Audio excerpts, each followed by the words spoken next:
9, 8, 7, 6, 5, 4...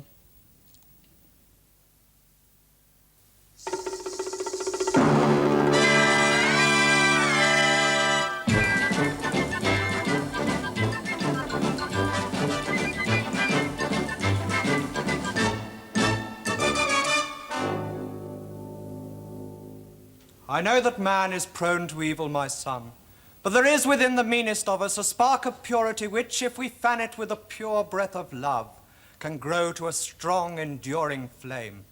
Can't you feel it just a little? Get stuffed.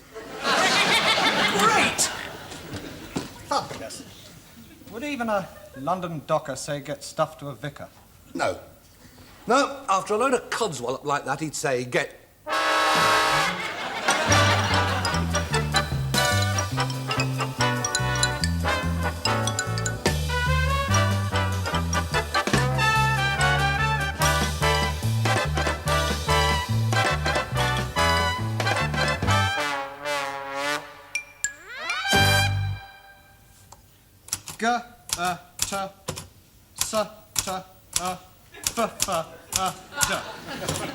Get stuffed, now what? Hang on, I've forgotten where we're up to in the story. Oh, yes, the Reverend's nicked a motorcycle, gone up to the Ton-Up Cafe, one of the birds has fallen in love with him and vowed to become a missionary. We finished that story 3 weeks ago. Ah. Oh, yes, that's right. He's alone in the youth club when 24 skinheads attack him and he fights them off using only faith and a table tennis bat. We did that story last March.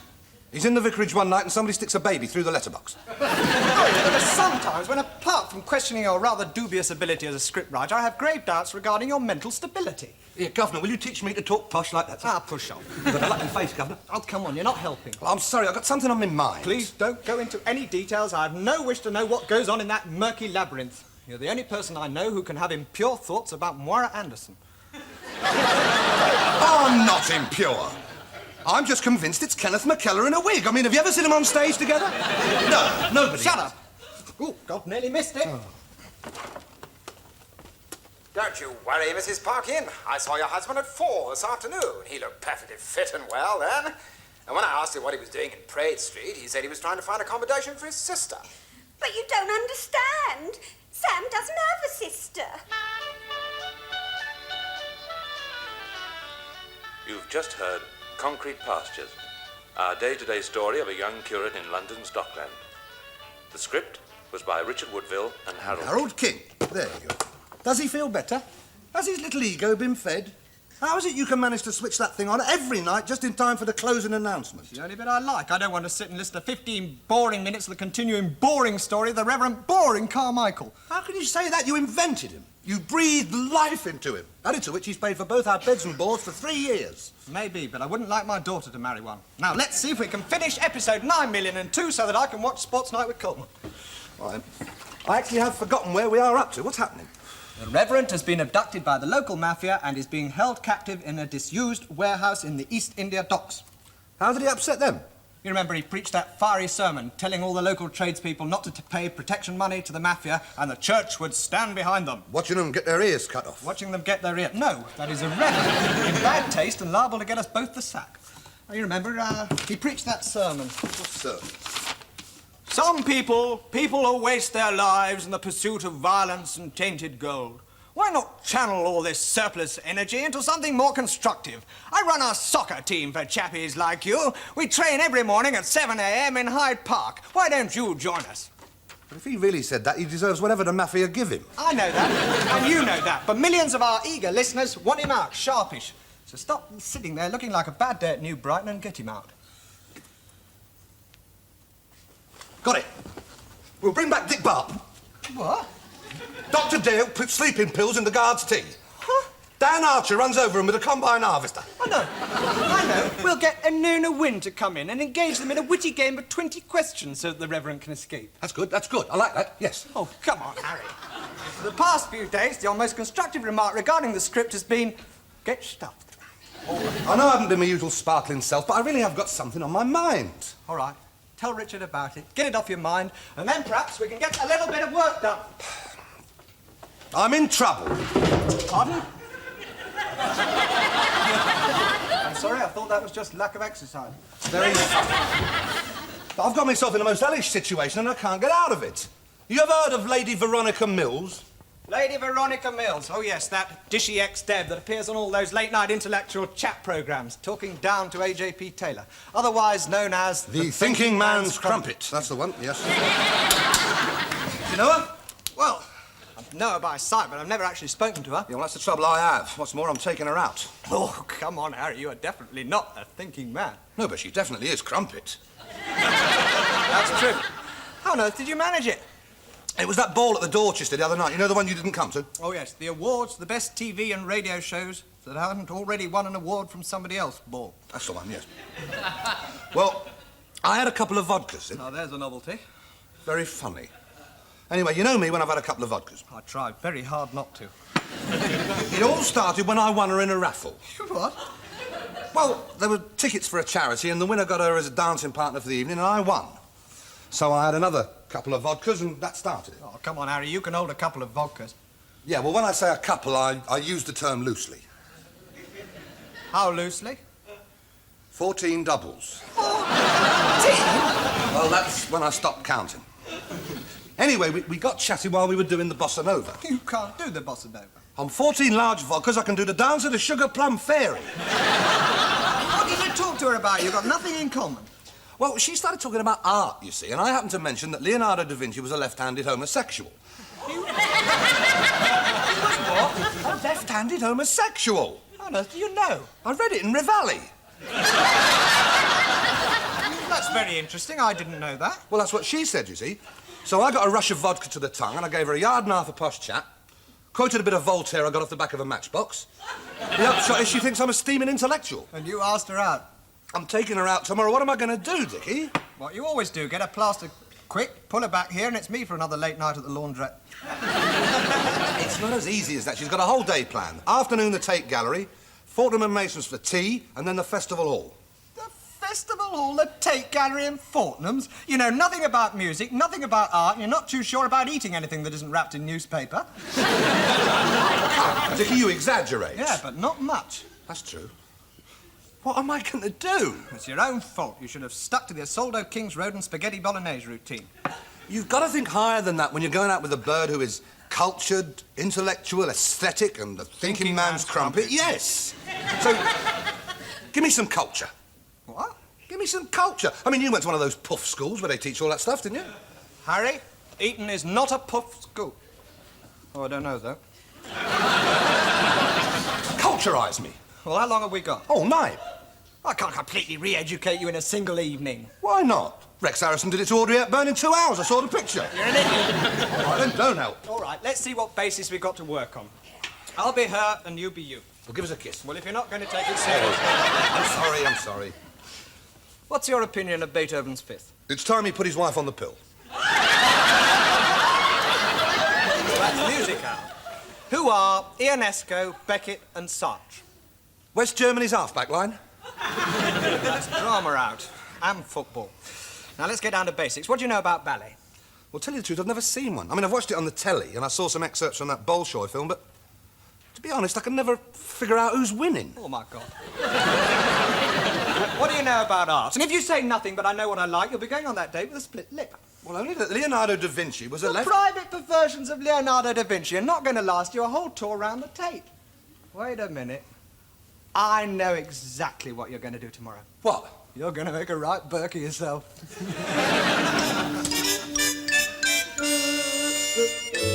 I reckon that beer has addled your pathetic excuse for a mind. It would work, Dickie. Honest it would. Let me get this quite straight. You want me to follow you around London, unobserved by the lady, yet within earshot of you, feeding you information on any subject, like a touring Encyclopedia Britannica. Why not? Well, you balmy, she'd either see or hear me. Well, what's the difference? If she sees you, she doesn't know you from a hole in the ground, and there's no reason why she should hear you. Look, come here, I'll demonstrate. Come on. Now, look, you're standing there looking at a picture, right? And me and her are standing here. And she asks me about, give me the name of a painter. Pissarro. Give me another one. All right, Seurat. Seurat, right. She asks me what I think of Seurat, right? I say, what do I think of Seurat? a sound painter of the post-impressionist school and one of the pioneers of pointillism. He was a sound impressionist of postman at school and a pioneer of things.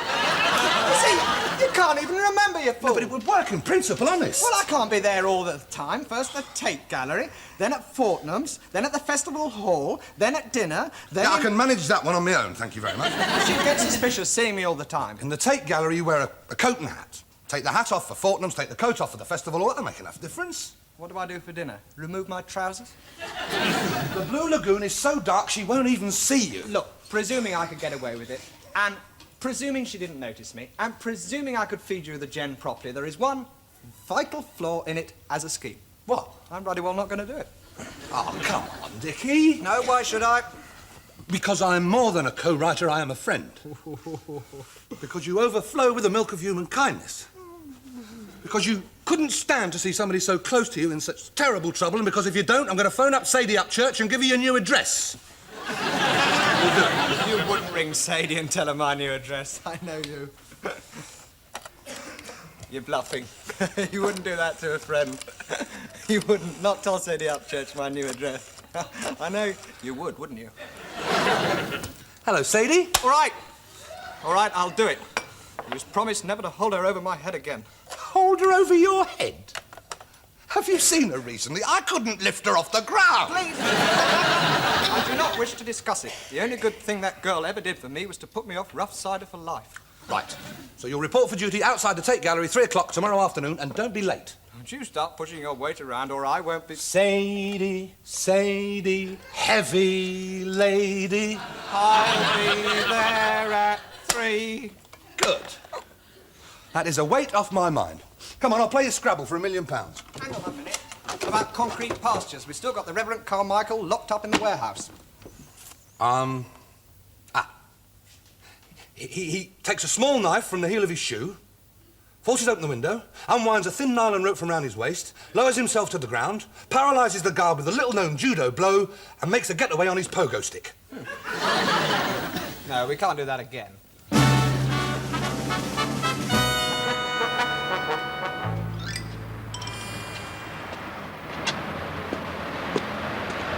Excuse me, could you tell me the time? It's 5 to 3. Oh, thank you very much. You don't have to start yet. Sorry, just practicing. I'm very grateful for your help, but don't overdo it as usual, you great twerp. I beg your pardon.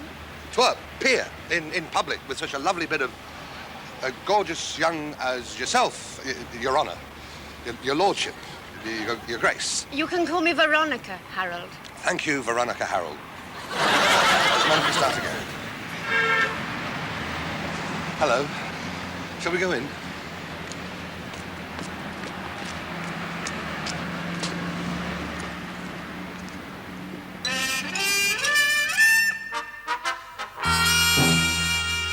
With this almost instinctive understanding of humanity. At least that's how Picasso's message reaches me. And what does he say to you?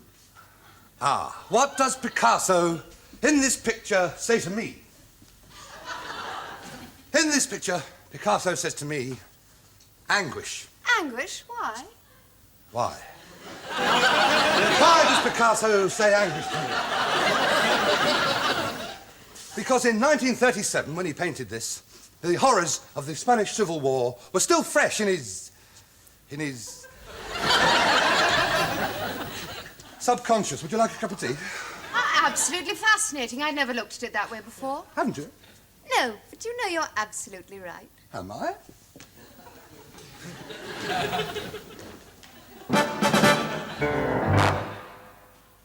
You certainly know your art, Harold. Oh, not really, just bits and pieces, you know. I mean, without art, man is but an animal. Perhaps you could help me. What do you know of the reputation of Kowalski? Kowalski. I'll just get the sugar. Kowalski was a little-known Russian painter, the turn of the century, whose inspired use of colour was unfortunately not matched by an equal sense of form.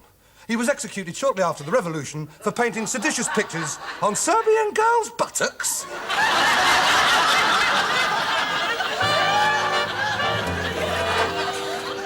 Say with any degree of certainty, but it could very well be the work of Bartoli the Elder, or Possibly one of his two sons, because the two younger Bartolis at the early part of the 18th century did go in for this sort of silverware.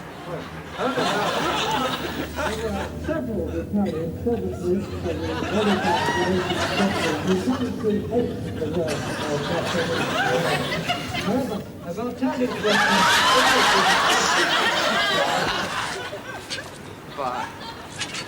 Blues. Bye. Blues.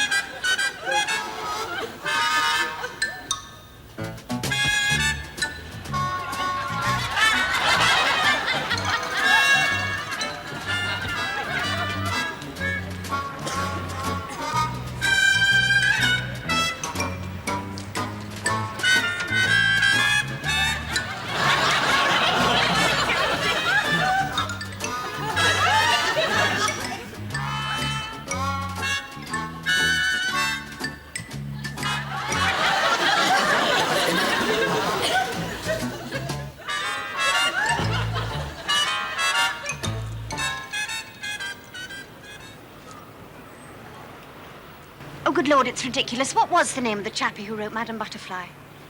Yes, but what was the name of the chappie who wrote Madame Butterfly?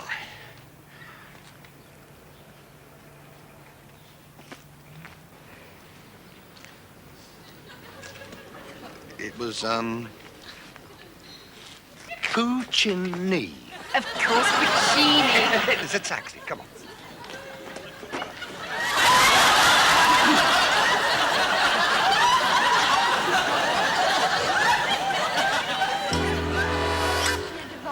You reminded me of the beadle in Oliver Twist. You know, the law is an ass. What was his name? Yes, what was the name of the beadle in Oliver Twist?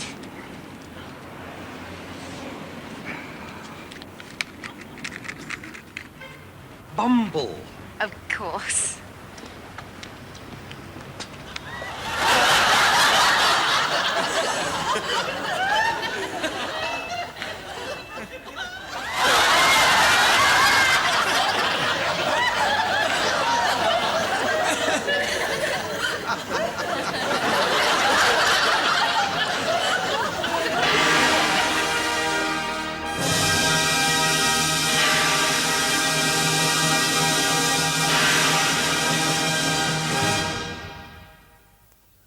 Exquisitely played, but a little fraught on occasions, don't you think? I'll get the drinks. She's on about the music now. The Andante was suspect, the Largo was a bit flashy, and the Malta Vivace was right up the creek. Right up the creek? I can't say that to her. Well, you'll have to do the best you can for 5 minutes. I've got to go to the loo. You were saying? I was asking what you thought of the symphony. Yeah, well, I thought the Andante was suspect and the Largo was a bit flashy. Yes, wasn't it? And the Malta Vivace was right up the creek. Pardon? Oh, Richard Woodville, isn't it? Well, what a surprise. Fancy finding you here. You would expect to find me in the ladies? No. It's been ages since we met. The last time must have been when we were at Oxford. We shared the same girlfriend for a time, George Robinson. No, I never went out with a girl called George Robinson. No, that's my name. Oh, I'm sorry. Well, fancy seeing you here. Are you a music lover or what? Definitely what? Sorry, I don't understand. Well, I'm not surprised. You'll have to suspend a little belief, but I've got this friend who makes Harold Steptoe seem like an intellectual giant. And he, in his infinite wisdom, has decided to date this brainy bird, and I've been following them around London all day, feeding him with information secretly, so that she thinks he's a bright lad and he can pull her. Oh. Apart from the fact that I've nearly been arrested 4 times, it's been a wonderful day. Definitely up the creek. You said that 4 times in the last minute. Yeah, I was just thinking how right you were, you know, right up. Veronica, how splendid to see you. Hello, George Robinson, Harold King. How do you do? Hello. Splendid concert, isn't it? Yes, I find there's nothing more inspiring than listening to really good music. Don't you love it? Whenever I get it, yes. Yes. Ever since I was a child, music has been a source of inspiration to me. I could not be dragged away from the gramophone. I once stayed there for a week. I had to have my hand caught down the horn. How very unfortunate. You know, these childhood experiences can leave scars on the mind. Oh, that's very true. Yes, well, as Veronica knows, I had a traumatic experience as a child. Fortunately, years of psychoanalysis have blotted out the details. All I can remember is that it concerned 3 girl guides, a bag of Brussels sprouts, and the sidesman from St. Hilda's Church. Now, how is the analysis going, George? George had this terrible hatred of his father. Yes, well, I'm going to this new psychiatrist now, and he's told me to transfer my hatred of my father to some other object. Does it work? It's marvellous. I get on terribly well with my father now. The only trouble is I hate my overcoat. Why did you leave your own psychiatrist? Oh, it was such a bore. Every time I told him I enjoyed something, he made me give it all up. Sounds like my mother. Oh. Do you have an Oedipus complex? Not on me, no. Sure, you're all right. You're acting very strangely. Oh, that reminds me. I must tell you, my dear. Just met the strangest man in the loo. Oh, George, I thought your psychiatrist had made you give all that up.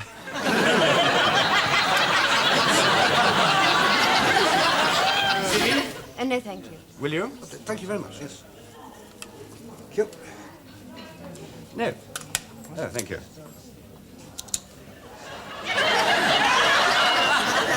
This is a fellow I was at Oxford with. Came up to me and said, "Neck." No, thank you. My psychiatrist made me give all that up.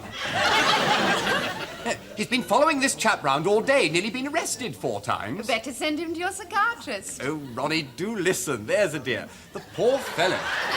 He's practically a raving... Cutthroat. Cutthroat. No, I wasn't going to say that at all. Sorry. It appears that he's got this friend who's dated this awfully brainy girl. And this chap... not the chap who's Take dated... your seats for the second but half, please. Second half, welcome. Oh, never mind. I'll tell you later.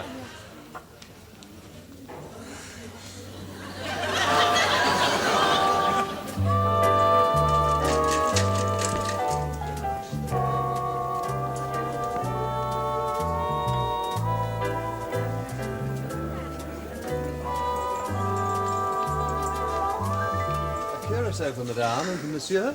I think I'll have a brandy. Now, the best one looks like, Mont-Saint-Lignac de Champs-et-Bois. Thank you, monsieur.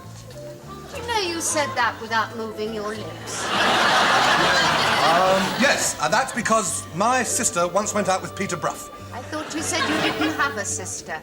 Yes. When I say my sister, I really mean my old aunt of Devizes, whose knees were of different sizes. The left-hand patella... Look, are you sure you haven't had too much wine? No. No, it's the sight of all that beauty across the table that's making me go funny in the head. That's nice music. Do you think you could stand to dance with me? I'd love to, but I warn you, I have no sense of rhythm. Perhaps you'd like to use mine. I beg your pardon. I said perhaps you'd like to use mine. No, I didn't. I was just thinking out loud, that's all. Oh, my analyst says that's very good therapy. Excuse me, but are you alone? Yes. No. Yes and no, no, no. You must forgive me being so forward and coming over and talking to you like this, but it's at the recommendation of my analyst. You see, he says it would help my condition greatly if I talked to some warm, considerate person. You look like a warm, considerate person. Are you a warm, considerate person? What is your name? Richard. Richard. Do you mind if I call you Dick? You look like a warm, considerate person, Dick. Are you a warm, considerate person, Dick? No, definitely not. Almost unbelievably cold. You see, the reason for my inhibition is that the whole of America is sexually orientated. Now, did you know that? So I thought a visit to the culture spots of Europe might take my mind off things, but my God, it's even worse over here. Did you ever see anything so phallic as that Eiffel Tower? And the Dome of St. Paul's is so mammary. I mean, wow. What's the matter? Oh, I just feel a little woozy, that's all. I've been walking around London all day, you know, the Post Office Tower and Nelson's Column, so I thought I'd just freshen up with a long, cool drink. What have you got in there? Oh, just ice and gin and a couple of other things. What other things? Vodka and vermouth. Oh, my God. But don't let's just talk about my problem. What about your problem? Do you have a problem about sex? Because if you do, why don't we just put the two things together? What, here? Oh, that's their problem. What sort of person do you think I am? I think you're a warm, considerate person, Harold. Or should I call you Harry? Please do. Yes, I am warm. I'm very warm. In fact, just looking at you across the table sends my temperature up about 10 degrees. Oh, come now, you shouldn't make flattering remarks like that. You are the most gorgeous thing I've seen since my first pay packet. Really? Don't believe me, I'll ask the band leader to Harry, announce it to the... please. All right, now look, Veronica, you are a very intelligent, widely read, shrewd bird, and in that area I cannot compete with you. But underneath that, you are a woman, and I am a man. How did William Shakespeare have it? I don't know, I haven't read much about his sex life. Let me not to the Limitations admit impediments. And old Bill knew what he was talking about. Listen, Moon of my delight, shall I tell you what I think? I think you're cute. No, I'm not. You are, you're cute. I certainly am not. If I say you're cute, you're cute. Madam, my mother has kept all my school reports from the age of 4, and apart amongst the vast storehouse of adjectives used by my teachers to describe me, cute is conspicuous by its absence. If you don't say you're cute, it'll bring on my insecurity syndrome and I'll cry. Oh, very well then. I am cute. Wow. Wow. Don't you feel there's something happening between us? That we've known each other for ages? That we belong together? You know, it's strange, but you do bring out the romantic side in me. Do I? Yes. Let's get out of here, get a taxi. Go back to my place. And I'll read you the love poems of Elizabeth Barrett Browning. Beautiful. Before or after? Instead. Sing Melancholy Baby for me. Certainly not. If you don't sing Melancholy Baby for me, I'll tear off all my clothes and dance on the table. All right, what will you do if I do sing Melancholy Baby for you? Take them off very slowly. But physical love is a very beautiful thing. True, but the mind before the body, Harry. I mean, one day, perhaps in early spring, our eyes will meet, and we'll know that now is the time. But until then, there's always Elizabeth Barrett Browning. Let's go back to my hotel.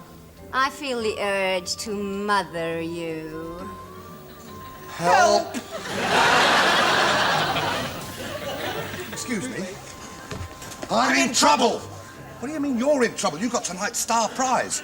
All I got is a bird who's so perverted she wants to read poetry instead. What do you mean, star prize? Firstly, she's American, and all Americans remind me of Sadie Upchurch. Secondly, her conversation is very basic. And thirdly, she has enough energy to power the Bakerloo line for a fortnight. Why not channel all that energy into something useful? I run a soccer team for girls like her. Oh, thank you, Vicar. That's a fat lot of use. At least you're in there with chances, mate. All I've had all day and all night is intellectual rhubarb. Intellectual rhubarb, if handled intelligently, can be turned to very good advantage. Well, I've warmed up her intellect, and if you want to take advantage, you are more than welcome. Fair enough. If you take Amorous Annie off my hands. Swap, swap. How do I love thee? Let me count the ways. I knew deep down you had a poetic soul. Come to me, my melancholy babe. See, you are cute.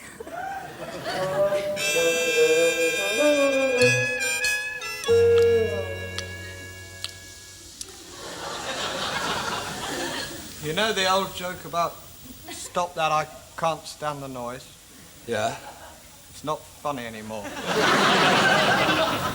You too? Yeah. Still, it was worth it, wasn't it? No? What do you mean, no? Got back to her place. By the time I'd sorted Elizabeth bloody Barrett Browning off the bookshelf, she was fast asleep on the divan, too much to drink. Tough bananas. That makes two of us. You mean you didn't? Ah. No, same reason. Honey, she looked like the sort of girl that could hold her liquor. Not her, me.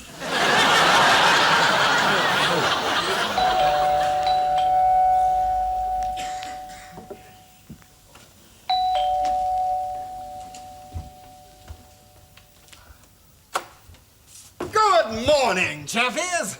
I'm your new vicar at St. Jude's, and I'm trying to make sure there's plenty of parochial activity for all. I mean, for instance, two strapping fellows like yourselves. Why not channel all that surplus energy into something constructive? I run a soccer team for chappies like you. We train every morning in Hyde Park at 7 a.m. Why not join us?